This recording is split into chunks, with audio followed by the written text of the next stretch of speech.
Okay, global economy, part two. GDP is a measure of economic flow, not a stock of economic wealth. So, what do I mean by that? Well, stock versus flow is an important concept to keep straight. GDP is a measure of flow, so, in other words, annual spending or income. In contrast, what we're thinking about in terms of a stock is the amount of capital that an economy has accumulated. So, capital is your house, your infrastructure, your education, your natural resources that you have, the trust you've built in society. Capital is the way I always think about it is the stock is like how much water you got in the bathtub. The flow is how much is coming out of the faucet into the tub or how much is going out of the drain, right? So you got a stock and a flow.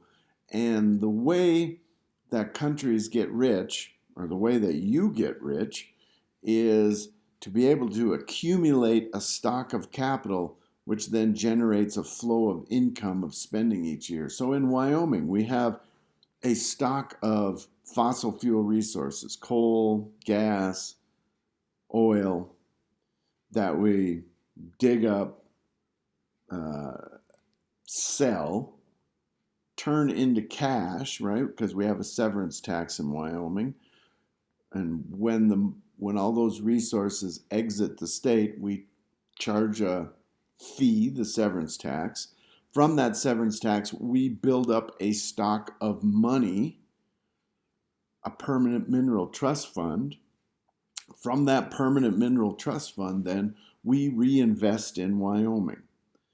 And many of you are on the Hathaway Scholarship. That essentially is money from our fossil fuel industry. So think of it this way. We take a stock of rocks, stock of natural resources, turn it into a stock of money, and we reinvest it into you to create a stock of brain power. From that stock of brain power, you then are able to generate a flow of income, depending on whatever job you take, either here or outside of Wyoming. So, yeah, we transfer a stock of rocks into a stock of brains. That's how I think about it. So, the more education you get, the more you learn, the more you're increasing your capital, which allows you to generate greater flow of income, which means potentially greater well being if you figure out how to spend your income, or it lets you generate more free time, which is another aspect of well being. Right? So, what's economic wealth? Capital. It is a stock of assets, human made assets, brain power, natural resources, social norms. Income then is the flow of money that comes from that capital. Again, here's the bathtub metaphor. And my pro tip, don't confuse a stock and a float. Right? It's like the debt and the deficit. The deficit is an annual amount of net spending where we overspend what we have. The debt is the cumulative overspending. So as our deficit goes up every year, we spend more in the government than we tax. Our national debt eventually gets bigger and bigger and bigger, just keeps adding up. So the countries with the most wealth. So we said GDP for the United States was about 23 trillion. Our capital stock is more on the order of $106 trillion. China's capital stock, 63 trillion, all the way down, you can read the numbers. So again, the more capital we build, the more income we can generate.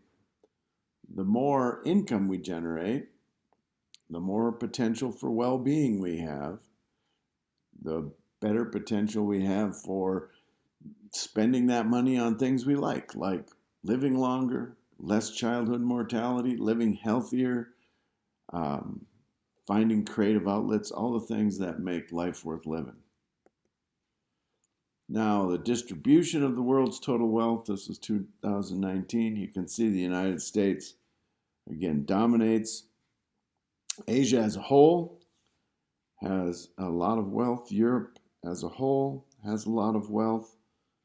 Uh, Again, the Western world, as we see it, which is the United States and Europe, has the bulk of wealth, but Asia is expanding rapidly, as we've seen, given that China is now the world's largest economy. All right, so the types of capital. Physical capital, that's your infrastructure, and that's what economists have focused on primarily for centuries.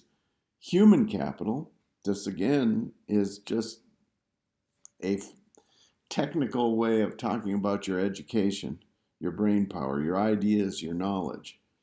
Natural capital, this is really the earth, soil, air, water, biodiversity, climate, all living things provide natural capital, which is why endangered species and invasive species and threatened species, biodiversity all become important if you believe everything's interconnected.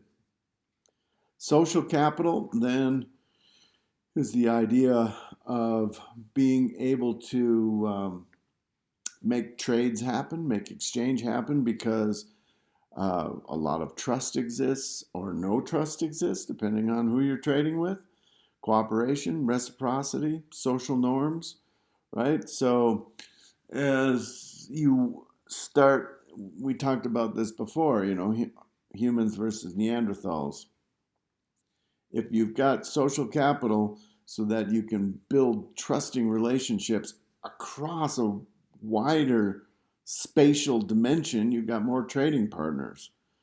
If your trust is only within your clan or within your kinship or within your small social structure, and that's the only people you trust, your trading opportunities become a lot smaller and your growth opportunities become a lot smaller as well.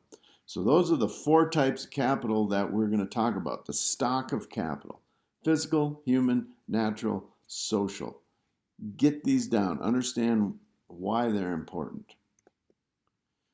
All right? So why does having capital matter? Again, the stock generates a flow of income, which means better opportunity at a higher standard of living. And your capital grows as the economy grows, which means your standard of living grows too. Right? And standard of living just doesn't mean more money, more income. I mean, it also can mean more free time.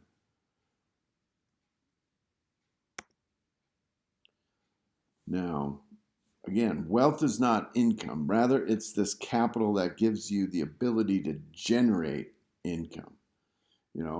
You can hear about people being land rich. Say you're a rancher or you have a farm. You may not have a lot of income, but you got a lot of capital in that land. And the question is, how productive is that capital? If you're in some parts of Wyoming where it doesn't get a lot of rain, you can't put as much cattle or sheep out there, and so it's not going to be as productive as if, say, you're in Iowa and your topsoil is 12 feet thick and you get plenty of rain and you can grow soybeans and corn all day long, right? So if your goal is to get wealthy, right? I mean, you should be saving and investing right now, today, to build up some sort of net income generating capital assets. The fact that you're in college and listening to me right now says you're investing in your human capital and your brain power and your ideas and your knowledge, right? So you need to build this stock of capital assets because it's going to generate a flow of income each and every year. And you can take a look at these two links here about this idea of wealth versus money, right? I mean, getting a job that pays you an annual salary is one thing. Building up capital, that's a whole other ballgame. And so when we see the income inequality in the United States, it's because we see families at the top end accumulating this capital, which then generates this flow of income, which then generates trust funds, which then generates a stream of income for those who inherit the wealth. And so the idea that the rich get richer and the poor get poorer, yeah, because once you start building up that capital stock, you can stay rich for generations because you have the capital that's doing all the work for you. You invest that money, right? Norway has $1 trillion in their permanent mineral trust fund from the oil that they extracted from the North Sea. $1 trillion for about 5 million people.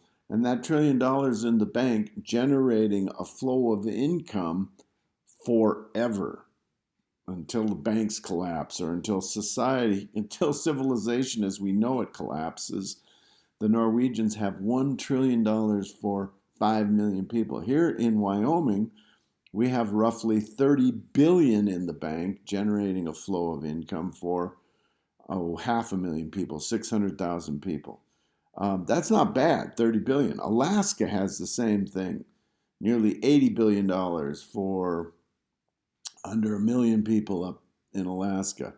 So again, accumulating this capital, I cannot stress the idea of how important that is, and then figuring out how to invest that money so you can continue it.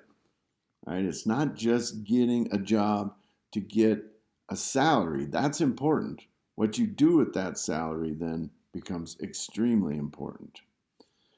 All right, I'm going to stop here and we're going to just take a look at this Gapminder because I want you to play around with it. We will come back to this in lecture part 3.